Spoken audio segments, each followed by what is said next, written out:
Welcome back to Orange Hat Reviews, everyone. Hope you're all having a wonderful day. So, it is the beginning of the Green Mystery Reviews. In March, the theme for mystery reviews are going to either have a green theme or an Irish theme. So, this are good to keep this in mind when thinking about the hints going forward. Now, the hints that I gave for this film were trees, X, and Magi. If people haven't figured it out, the movie that I am doing is Fern Gully. And hello to the chat. Rough Girl, good to see you. Miss you too. Neozoic, breaking the wall, Kool-Aid style. Oh yeah. All seriousness, hello everyone. Good to see you, Neozoic. So yes, Fern Gully, The Last Rainforest, a movie that I actually enjoyed a lot when I was a kid. This movie has the late and great Robin Williams. It's okay, Vanja, just letting you know for future reference. Please use Orange Hat. I mean, I don't mind people knowing my name and whatnot, but in the foreseeable future, things might get a little hectic. But yes, this movie has Samantha Mathis, who everybody knows in movies like Broken Arrow and The Punisher, the one with Thomas Jane. She played Frank Castle's wife. Sorry, misgendered her. She plays Krista in this movie.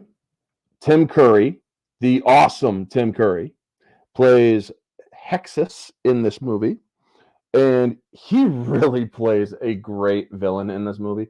Robin Williams is Batty. We have Christian Slater and Samantha Mathis in the same movie again. They would later be in the same movie, Broken Arrow.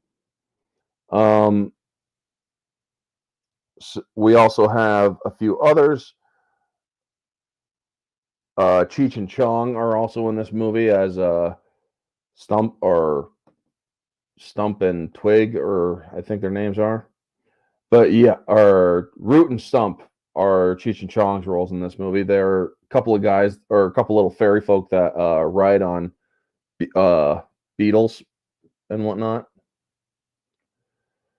But yeah, this movie, going back and rewatching it, I realized that holy crap, this movie was done, or this movie's cartoon medium is Australian. The character Zach, played by Jonathan Ward, is from New South Wales. The rainforest they're in has platypus and whatchamacallit, kangaroos and whatnot. And I'm like, well, son of a bitch. I didn't notice that this was a freaking Australian rainforest, you know? One of my childhood films, although not perfect. No, by no measure is it perfect. I mean, it does have some writing in it. And yes, this is a bleeding heart conservationist film. But you know what? It's also a film that does have some good themes in it. And it has no qualms about making what's good and what's evil known in a very obvious way in certain ways. Deforestation has led to a reduction in oxygen or total oxygen levels of the species of humanity and on Earth. Fun fact: Fern Gully is Robin Williams' first animated role with the character Batty the Bat. Exactly, Batty Coda.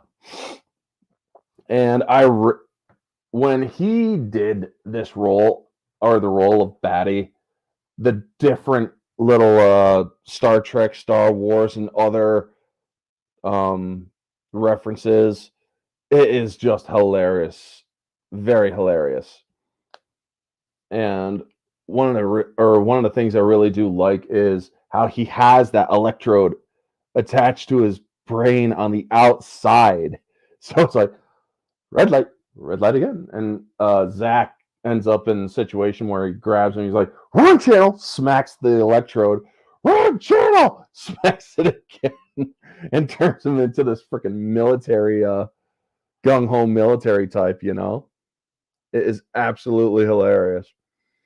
But to the getting to the talking points, 1992, the movie Fern Gully, starring Samantha Mathis as Krista, Tim Curry as Hexus, Krista Slater as Pips, Jonathan Ward as Zach, and legendary and hilarious performance of the late great Robin Williams as Batty.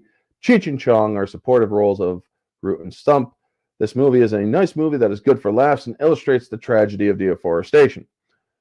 And yes, this movie also does have at the end for our children and their children, or our children and children's children. Basically, letting them know that right and wrong do exist in the world. This movie does illustrate a good right and wrong, and also the dangers of naivete. So I like how this movie does start with the logos.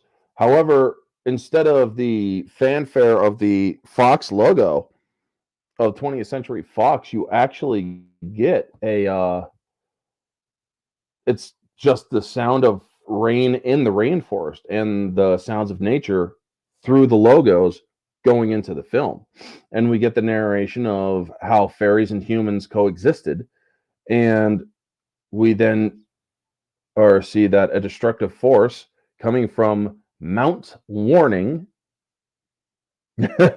which doesn't sound ominous at all, and an evil character known as Hexus, who was a destructive being. And because of his machinations, depending on where you live, he ends up getting or causing humans to leave the area. And to the fairy folk, or according to the fairy folk, humans are, they think that humans are extinct. They thought that humans are no longer around. Is this Kangaroo Jack, if not mistaken here? No, this isn't Kangaroo Jack. This is Fern Gully, Ruben. And good to see you. So Maggie then is explaining this to Krista, who's barely listening. Krista wants to go off and do her own thing, but she also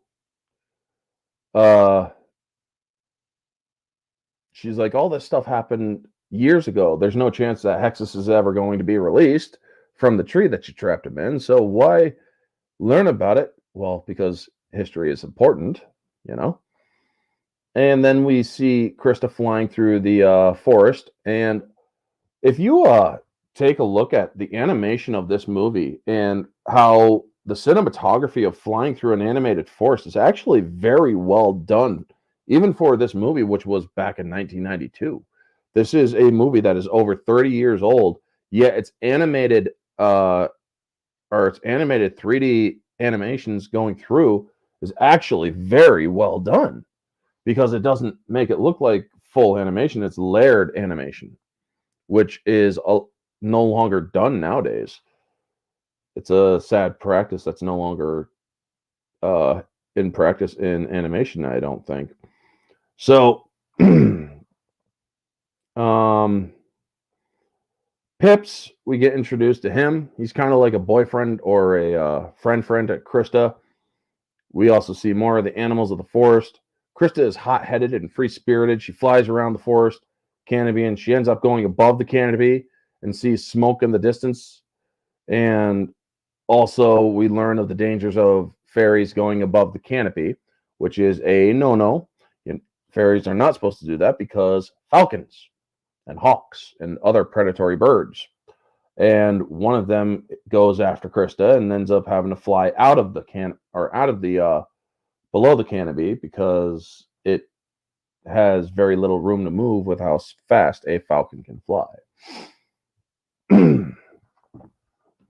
So we then get to Maggie, or she goes back to Maggie, and Maggie is explaining the web of life and the balance of destruction and creation.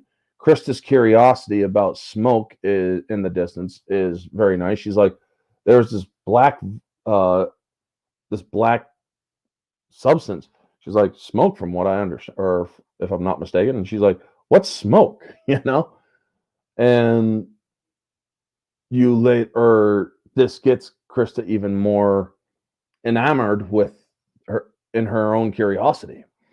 How would you compare Tim Curry's Hex's role with other villains such as Darkness, Long John Silver from Muppet Treasure, D. Frankenfurter from Rocky Horror? I never saw Rocky Horror. I'll be the first to admit I never saw Rocky Horror. It doesn't appeal to me. However, his other roles, he plays it perfectly. I mean, Tim Curry is a typecast villainous role that is or just works perfectly. I mean, even the not so villainous role of Mr. Hamilka from Congo, he even does a good job with that one.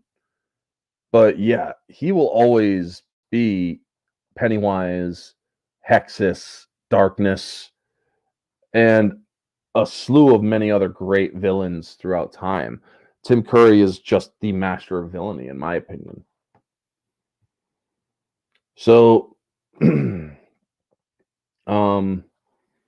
one of the things I do like about Maggie, the older character of Maggie, the eldest fairy, is that when she flies close to woods and close to trees and whatnot, life springs up around her. Life, or you see flowers blooming here and there. As she moves, you see blooming right below her on the trees and whatnot, and it's very cool to show. It tells you that this is a very important and regal character. She is essentially a top class fairy.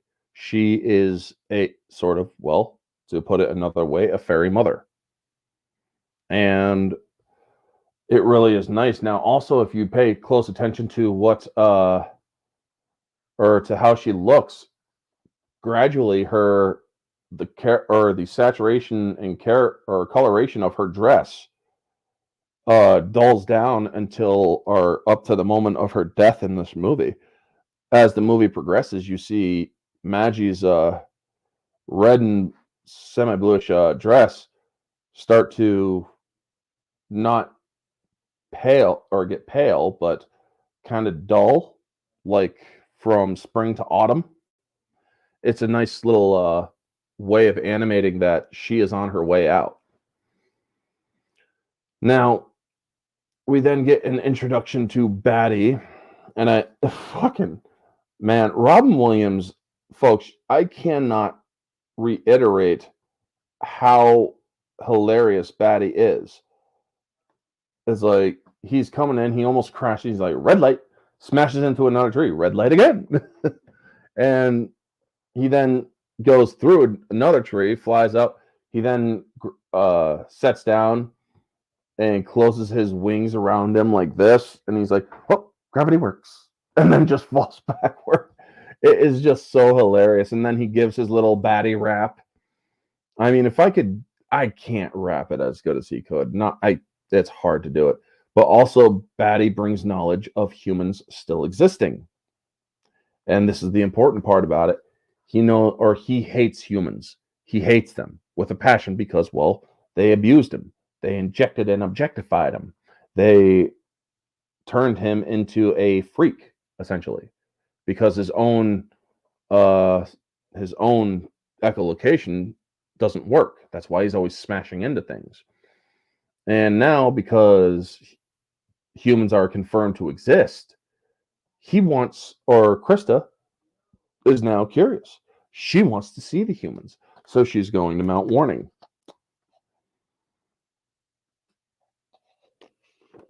Oh.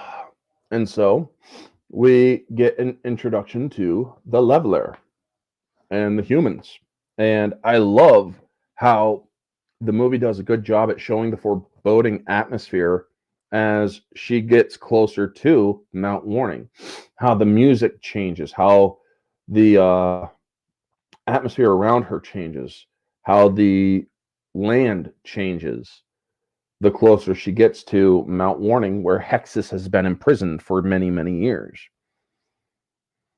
And so we then see Zach and the people in the Leveler, the red X's, and Krista is seeing these red X's, and she doesn't know what they mean. But then she sees the machine, or we see the machine, the leveler, which is a multi-cut or multi-deforestation tool. And we see Zach, who's trying to get a bug, and ends up cutting or he ends up sensing, in a way you understand that he kind of senses a tree, or the tree or that Hexus is imprisoned in, because you kind of hear the dark whispers of the Hexus tree, and you see him reacting as he goes toward the tree, and he just gets this foreboding sense about it. Fun fact, according to the producer, Wayne Young, he said Fern Gully was inspired by a story that was written by his former wife, Diana Young. Nice. That's pretty cool. But yeah, Zach's reaction to the tree and then trying to get the bug, and he ends up spraying a lopsided X, but an X nonetheless. And then you see the bubbling underneath and hearing Hexus, the whispering Hexus voice. And so you know that Hexus is intrigued by what just happened. He feeds on pollutants, on anything that is toxic, poisonous, anything that is destructive.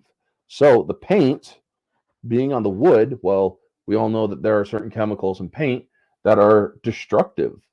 So him, or the bubbling of the paint and Hexus grabbing or bubbling up underneath that paint, could easily be him focusing on or feeding from inside of the tree on the destructive part of the paint, its properties.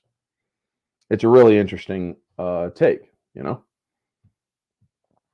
So then we see Zach then sees Krista's fairy aura, and he chases her, and a tree is about to fall on Zach because of the leveler, but Krista saves Zach by shrinking him accidentally, because she says in her spell fairy size instead of fairy sight.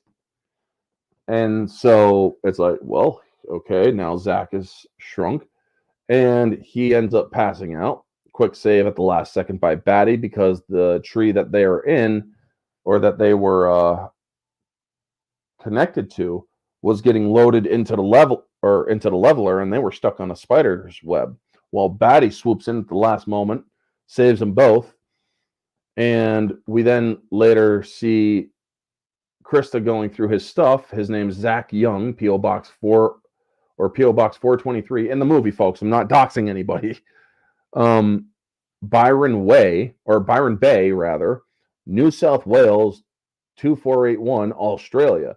He's 5'11" or at normal height, 175 pounds, I'm guessing, and he's 16 years old. So yeah, I always thought he was an adult, like in his 20s. No, he's a kid just looking for a job, and he ends up getting a job or in a deforestation job. And it's like, huh, isn't that interesting, you know? So I'm thinking about it, and it's like, well, it does now sort of make sense that he's a kid and he's not so much a adult hipster. It really is interesting. So then he wakes up, and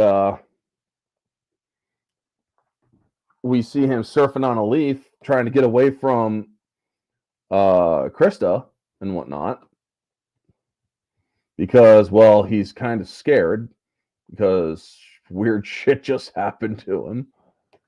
And we then see the sound and music coming, or seems confused in this scene.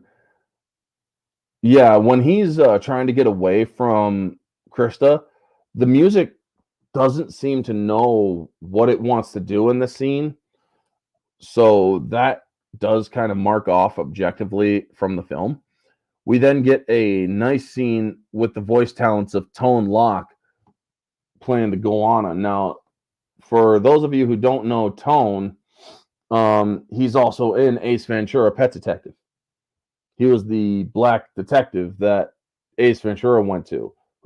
He's also a rapper, and he plays as a rapping Goanna who's about to eat Zach because Zach's looking like a morsel size, and he wants to eat him. Well, then Krista is like, "That's my friend. Drop him." So he's like, "Friend of a fairy is a friend of mine." And I just love how that whole scene plays. It really is nice and funny. It really is great. I was wondering if Gendy Tartakovsky was inspired by Hexus for his character Aku, because both Aku and Hexus have similar design elements, same same or some of personality, not all of it. If you look at Aku from Samurai Jack, I'm guessing you're talking about, and Hexus, the Smog version of Hexus is nothing like Aku. Now, they are both demonic and they are both destructive. However, when Hexus becomes his second form, he's more like death enshrouded in a cloak of toxins. He has a physical form and an ethereal form. The ethereal form or smoke form is more kind of like a John Candy look, really. And I love how when he gets released, because the leveler finds the Hexus tree and cuts it down, and you see the release of Hexus, and he's just this little slime that starts feeding on small bits of corrosion and decay, and as he feeds, he gets bigger and bigger. I mean, he starts out, you could literally fit him in a hand.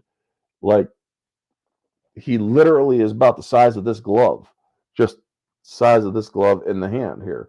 And then he just continues to feed, and eventually he grows about the size of this, or about the size of my orange Santa hat, and he just continues to get bigger and bigger and start feeding on smaller things. And he communicates with the humans who are running the leveler. No breaks. We are going to a different part called Fern Gully, and he uses them, or no breaks, and run it 24/7. Well, the human guys who are piloting this are all for it because it means that they're going to get a lot of overtime. And he uses the intercom to do this, and yet he's like, what a miraculous contraption. And then he starts feeding on the toxins and the exhaust, and he starts getting bigger, and he does the song Toxic Love. I mean, this movie, or this being Hexus, is just great, you know? And we also, one second, folks.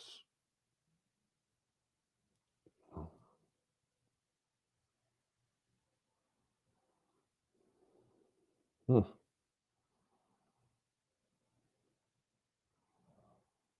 There we go.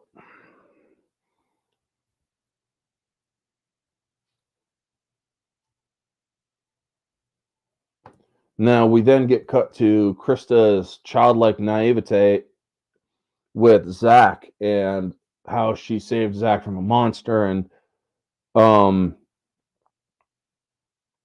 then we cut to Hexus doing the Toxic Love song, and how he is a being that is basically living pollution, and he goes inside the leveler's core, which is radioactive, which allows him to be even, or grow even more.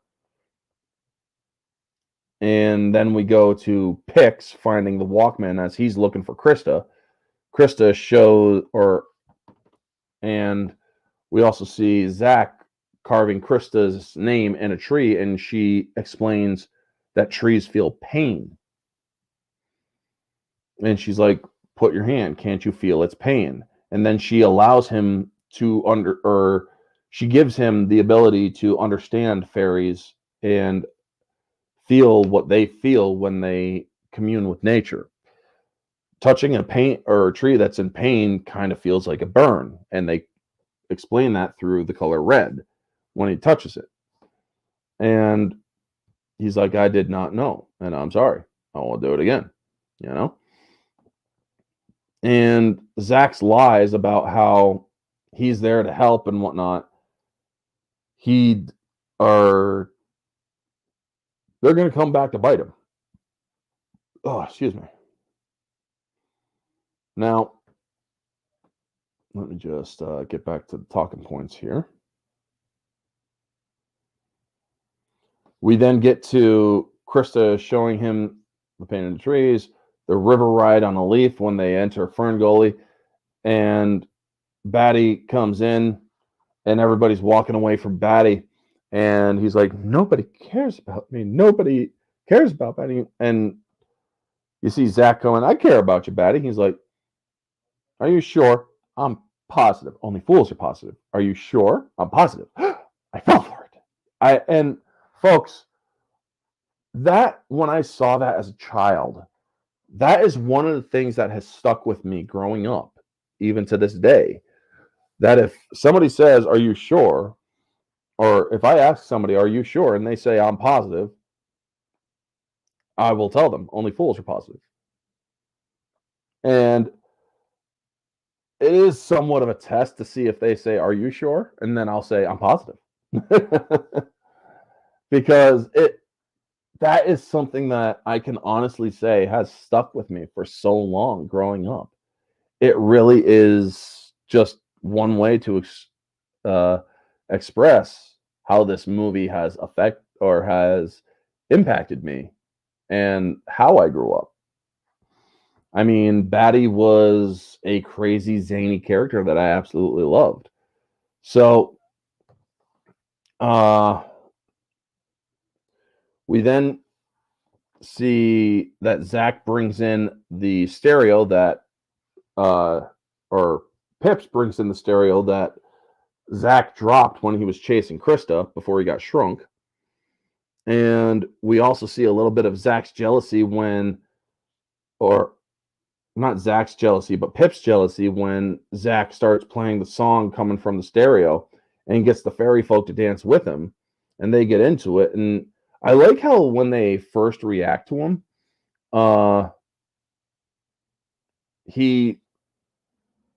they don't know how to react. They're kind of like, what the hell is this? It's like a Catholic missionary going to a very primitive rainforest, you know?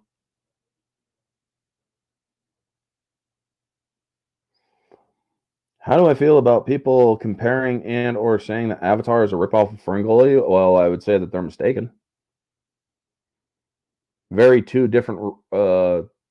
separate stories and two very different stories. There are some similarities. However,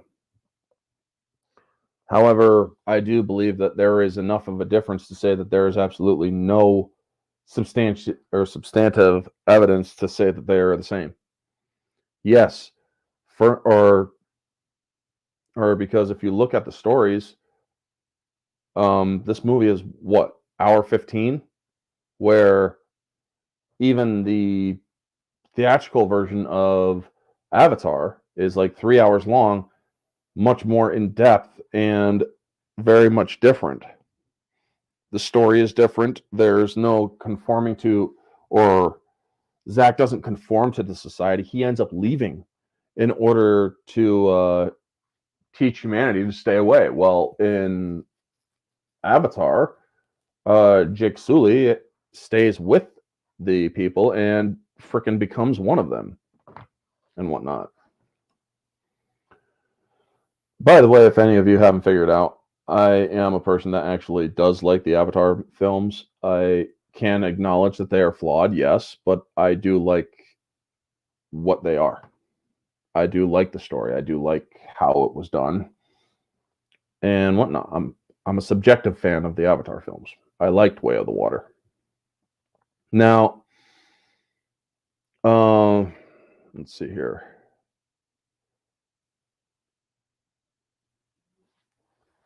We then get to a nice intimate scene with and frolicking with Zach and Krista, and we even get the small kiss there where Krista is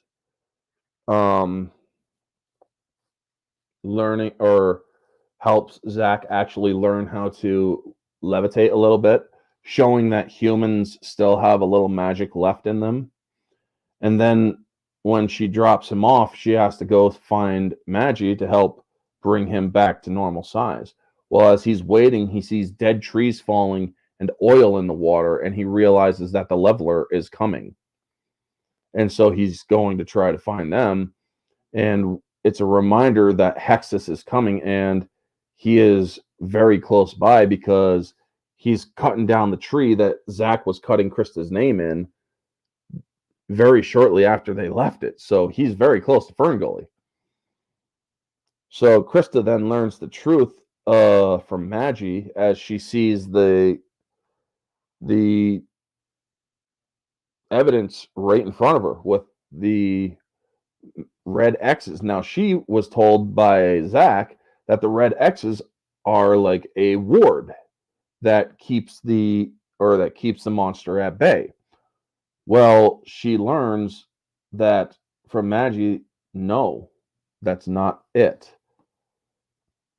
By way, it is funny that Samantha Mathis, the actress who voiced Trista, later played Princess Daisy from 1990.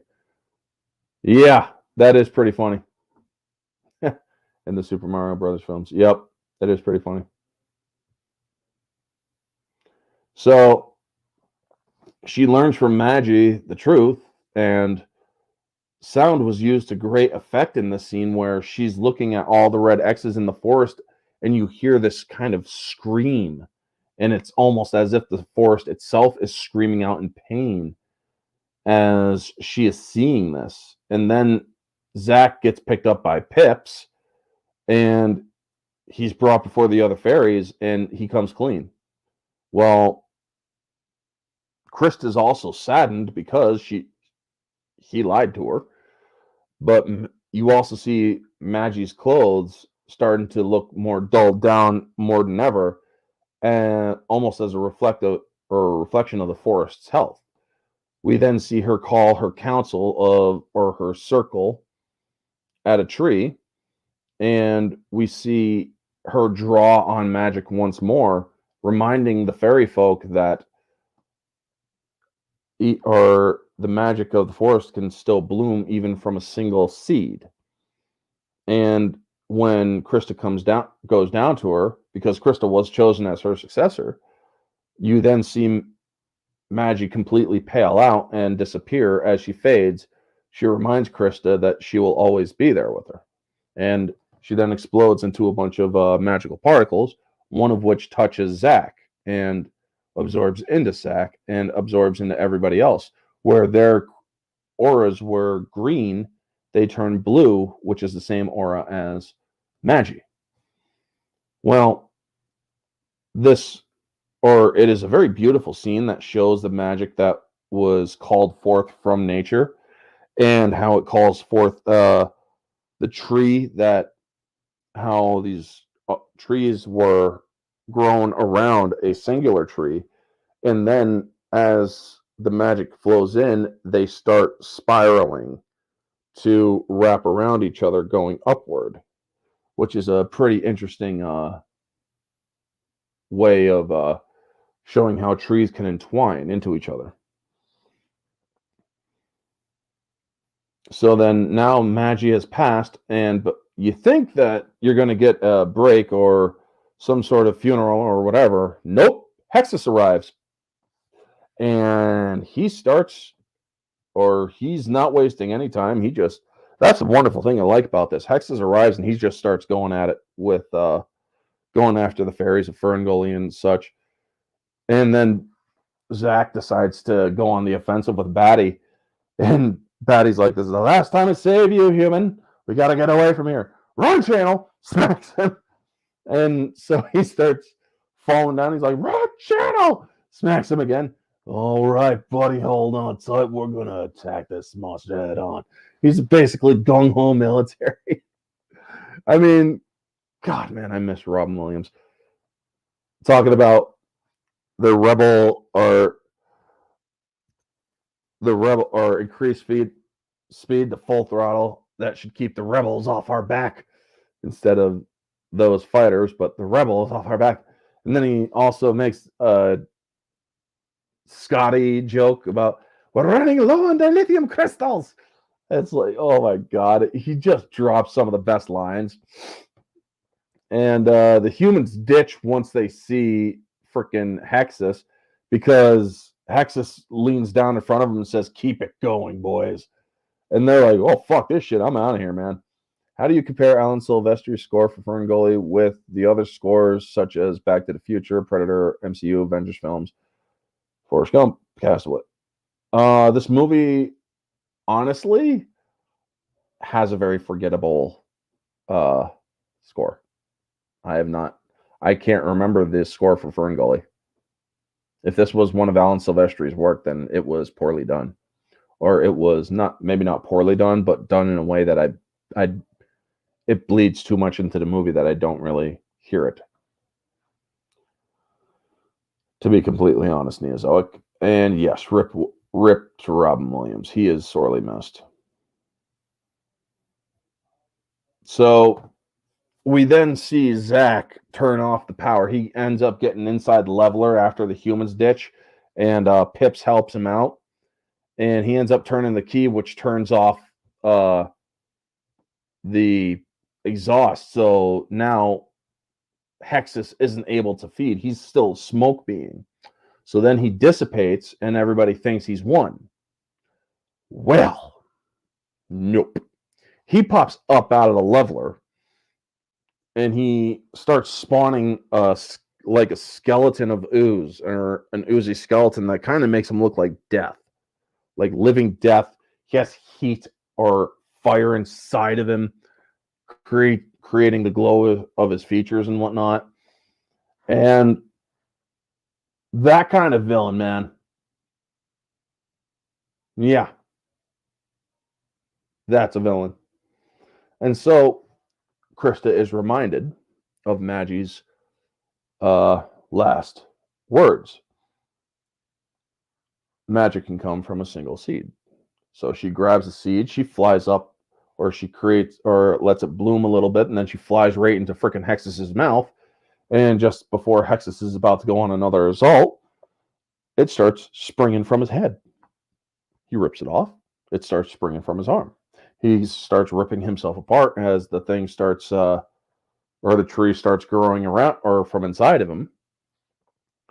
And then all the other fairies delve in and start adding their magic to the growth, which causes Hexus to be resealed in another tree. And the tree spirals up, sealing him in. And it also happens to destroy the leveler, which it grows over the leveler as well. So it's a good thing the humans got out of it. Now,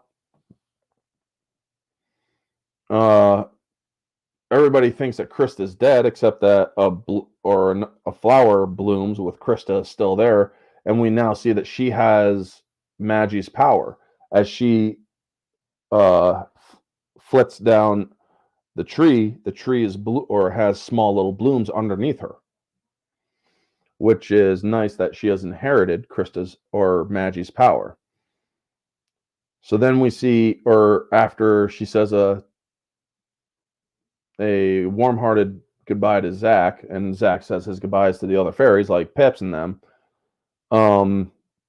she returns him back to his size, but she makes it so he remembers everything. Now, in the battle against Hexus, Batty gets smacked by a piece of machinery. And he's like, "Oh, this is gonna hurt." Boom! And then you think that Batty's gone.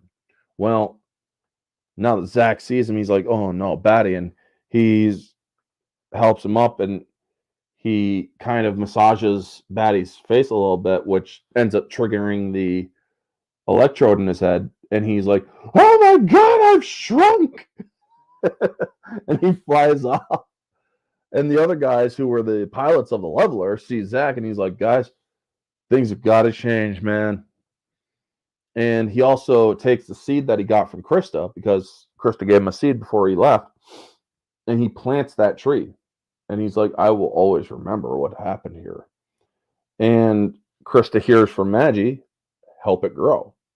So she adds her magic to that bloom, which allows that flowering from that seed to go around the hexus tree to bloom the hexus, or to add blossom to the tree and the canopy there as well. So she basically causes that tree to flower, or to be the flowering for the hexus tree. And then the humans finally fully leave after they see this tree just miraculously grow right in front of them. And then we get the roll credits. Now, yes, this is going to be uh a shorter review because this movie was only an hour 15, folks. But I will answer some questions in the chat. Do you think the message of this film was two-sided, where nature is good, human is bad, compared to some other similar films such as Princess Mononoke? Haven't seen that. Or where it portrays both sides with both good and bad. Honestly, it shows that, or this movie shows that humans have a capacity for good. Humans are not bad in the sense. Now, there is, or it is shown that, or Zach does come out and say that humans are not here to save the forest, they're here to destroy it. And while you see the redeeming qualities of the two guys that were driving the leveler, how they are on Zach's side and whatnot, it's like we just saw a freaking tree miraculously grow through magic right in front of us. Of course, we're going to leave this forest alone if there's magic inside of it, but you never know what might happen later. I've never seen the other Fern Gully movies. I don't want to see them because I feel that they might diminish what the first movie did. The first movie is objectively, it's a very well put together film. I would actually say that it's around an 8.5 out of 10. Sure, you got some odd choices of writing here and there and some animations that could be a little bit better, but for the most part, a lot of the animation was very well done.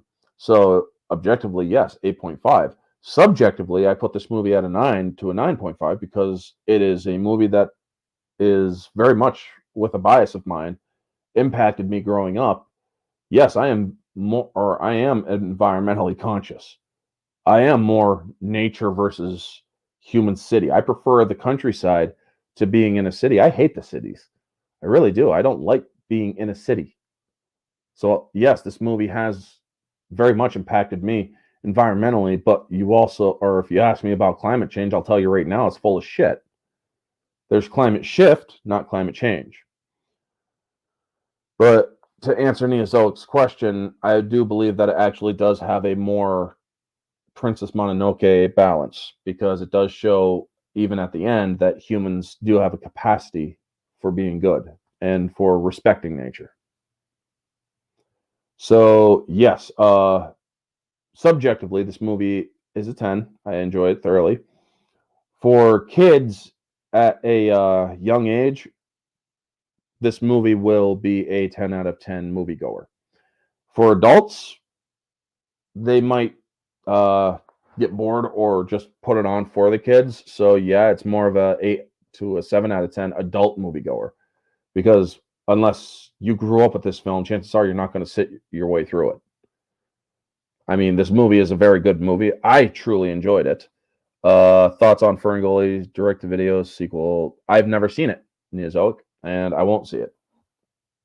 I do not feel the need that movie, or I do not feel that movie needed a sequel. Fern Gully was a by itself one-off great show, or a great movie for what it was. And I think that it does give a lot of good examples of how children should behave, how they shouldn't be naive, but they should also be aware of things as well. How some people should be a little bit more conscious to what's around them other than just blindly going through them just for money and whatnot. Deforestation, yes, it is a problem. Do I cut wood, or do I cut trees down and whatnot for the stove downstairs? Yes, trees do get cut down, but we are also in an area with abundance of trees, and we also do have them replanted to keep the forest going. Orange Hat, good point.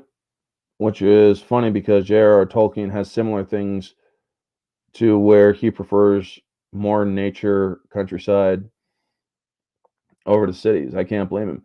He was a very big naturalist, J.R.R. Tolkien. Just to segue into this a little bit, folks, J.R.R. Tolkien once said that the world's worst invention was the internal combustion engine. He is very much for nature. He is against machinery. Why do you think in the books the machines of war are the enemy, the evil, and trees, Ents attacking the orcs and laying siege to Isengard? That is very much to Tolkien's liking, because that is very much reflective of what Tolkien believed in. But anyway, folks, thank you so much for tuning in. Neozoic being awesome. You know what, Neozoic, if I haven't already, I'm definitely going to give you a mod wrench soon. Maybe on the next one, because I got to get going soon. Ruben Thomas, thank you for coming in. Vanja, thank you for coming in. Rough Girl, always miss you. And can't wait to be talking to you again. But yes, folks, that is going to do it. The hint for next week is the first hint, sequel to 14. If you know what that means, you'll know what the movie is. Immediately, you won't even need another hint. So sequel to 14. So hopefully you guys enjoyed this mystery review. If you haven't, well, that's fine. But I hope that you all leave a like on your way through. Thank you so much for tuning in. Tonight I will be on the Barroom podcast with Society Reviews on his channel. And I will also be modding over on Odin's or OMB Reviews channel as he does his Tuesday stream. So yeah, that's where you guys can find me tonight. Hope you all have a wonderful night. And always remember, stay humble.